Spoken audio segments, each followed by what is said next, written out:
HOA assumed he was a criminal.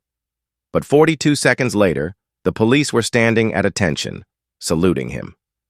A warm afternoon in a quiet suburban neighborhood, the kind of place where birdsong competes with the distant hum of lawnmowers, and children's laughter drifts across perfectly trimmed hedges. For most, it was the image of safety. But for one black man simply walking to his car, that peace was shattered the moment suspicion turned into accusation. His name was Marcus Reynolds, a father, a husband, a decorated officer with nearly 2 decades of service under his belt. He wasn't in uniform that day. No squad car, no flashing badge on his chest. Just a man in jeans, a t-shirt, and a holstered firearm he had every legal right to carry. To his neighbors, Marcus was polite, but reserved. To his community, he was a protector. But to one woman, known among locals for her watchful eyes and relentless complaints, he was suddenly something else entirely. A suspect. This was the woman many quietly referred to as the neighborhood enforcer. But to those who had felt her pointed finger and sharp tongue, she was simply a Karen. That afternoon, she noticed Marcus walking toward his car with his firearm visible at his side. She didn't see the years of training, the commendations, the oaths he had sworn to uphold.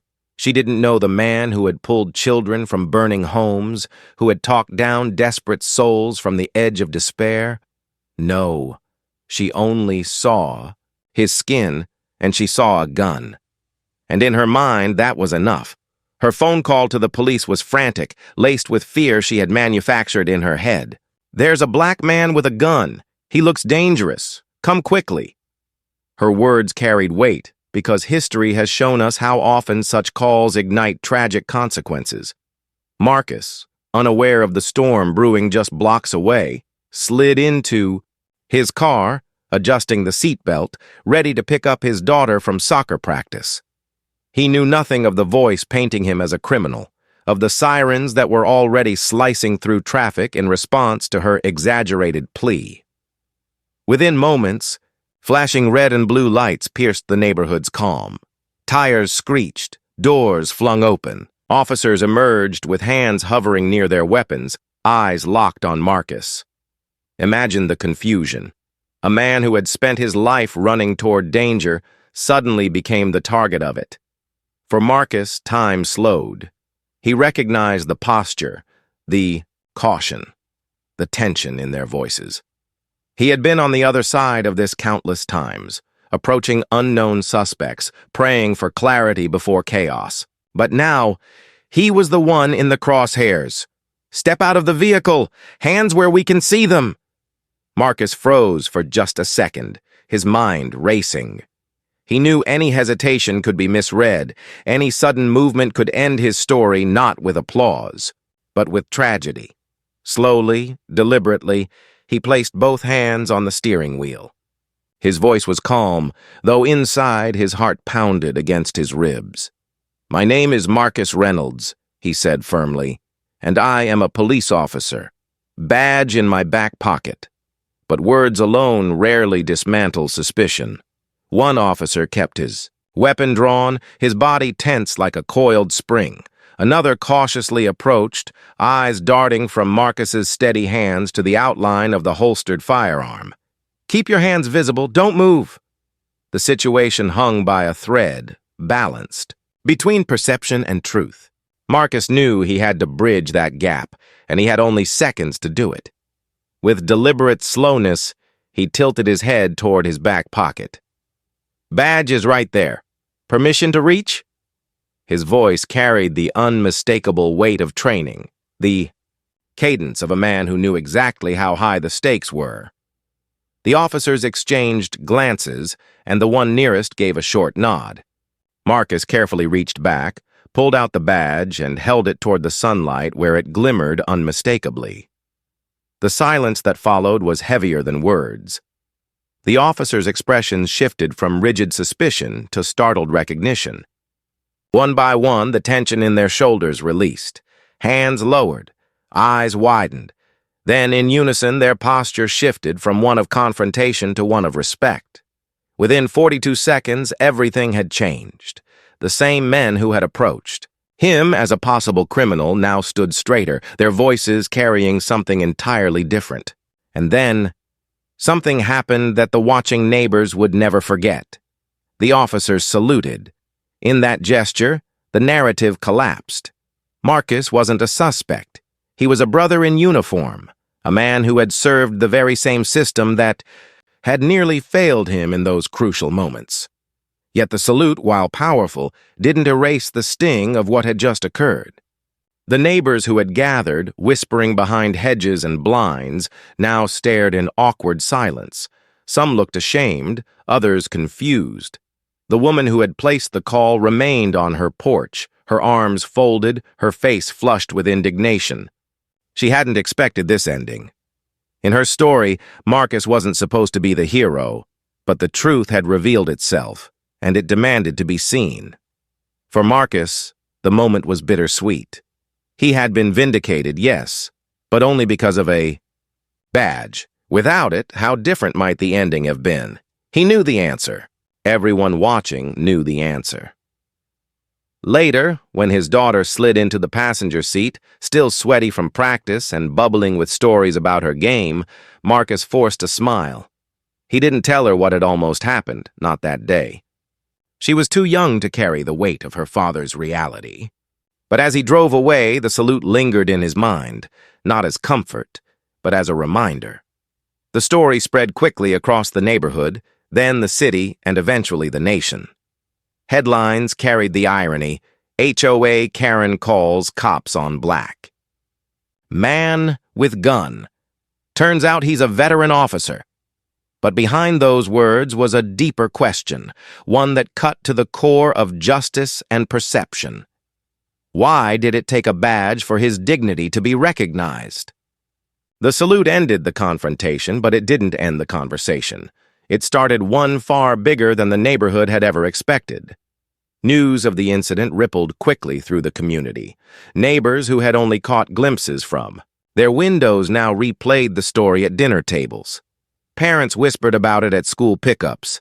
Some defended the caller, insisting she was just being cautious. Others shook their heads, disturbed by how quickly suspicion had been cast on a man who had spent his life defending others. Marcus, meanwhile, carried the weight differently. For him, this wasn't an isolated misunderstanding. It was a reminder of how fragile the line between perception and reality could be when race entered the picture. Even with years of service and sacrifice behind him, he knew that, without the badge, the ending might not have been a salute. It might have been silence. The next evening, the HOA called an emergency meeting. Chairs filled the community center, the air thick with unease. The woman who had dialed 911 sat defiantly in the front row, her chin lifted as if daring anyone to challenge her decision. She insisted she acted out of fear, that she saw something and said something, repeating the words like a shield. But Marcus, when given the floor, didn't raise his voice. He didn't point fingers. He simply told the truth. I've served this country, this city, and this very community for nearly 20 years, he began, his voice steady. I've walked into gunfire when others ran away. I've held the hands of strangers as they took their last breaths. And yesterday, I stood in my driveway, treated like a criminal, because of how I look. The room fell silent. Every word carried weight, cutting through the excuses and rationalizations. I'm not here for an apology, Marcus continued. I'm here because my story had a safe ending. Too many others don't. Too many others never get the chance to prove they belong. My badge saved me, but I shouldn't need it to be seen as human. Some in the room shifted uncomfortably, others nodded solemnly. The truth was undeniable. Afterward, neighbors approached him quietly. A few apologized, admitting they had seen the flashing lights and feared what might unfold. Others thanked him, not for being an officer, but for being willing to speak openly about what the moment revealed. The woman who had made the call never apologized directly. Her silence spoke louder than words. But the story refused to fade.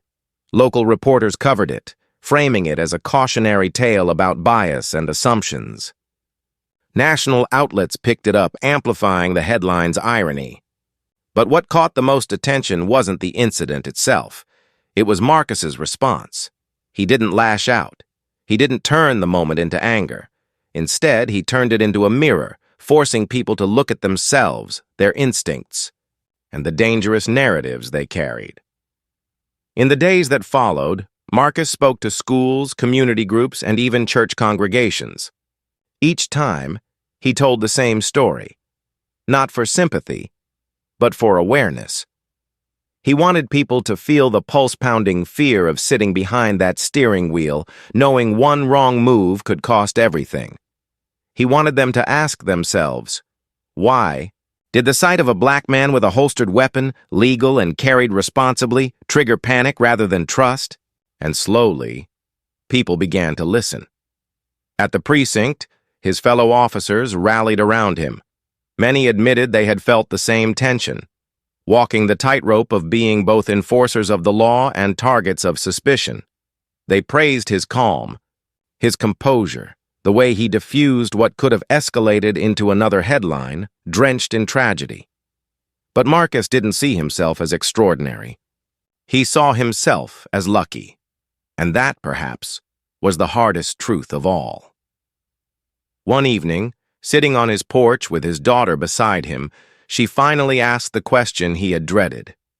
"Daddy, why were the police at our house?" For a moment, he considered softening the truth, weaving a story that kept her innocence intact. But then, he thought of the world she was growing into, the world where she would walk with the same skin he did and where ignorance could be dangerous. "They thought I was someone bad," he said gently. "But they were wrong. They didn't know who I was." Her brow furrowed, confusion clouding her young face. "But you're a hero," she said, as if it were the most obvious fact in the world.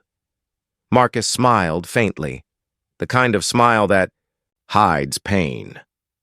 "Not everyone sees heroes the same way, sweetheart, and that's why we have to keep showing them the truth." That night, as the neighborhood settled back into its manicured calm, Marcus's words echoed louder than the silence. His story wasn't just about one woman's call or one close encounter. It was about the broader reality faced by countless men and women whose dignity depends on whether others are willing to look beyond their assumptions. The salute had been powerful, an unplanned gesture of recognition. But what lingered long after wasn't the salute. It was the question it raised. Why must worth, humanity, and safety be proven rather than assumed? Months later, when the story resurfaced online, it carried new weight. Comment sections are filled with anger, empathy, and reflection. Some argued about the rights and wrongs of open carry. Others pointed out the chilling double standard.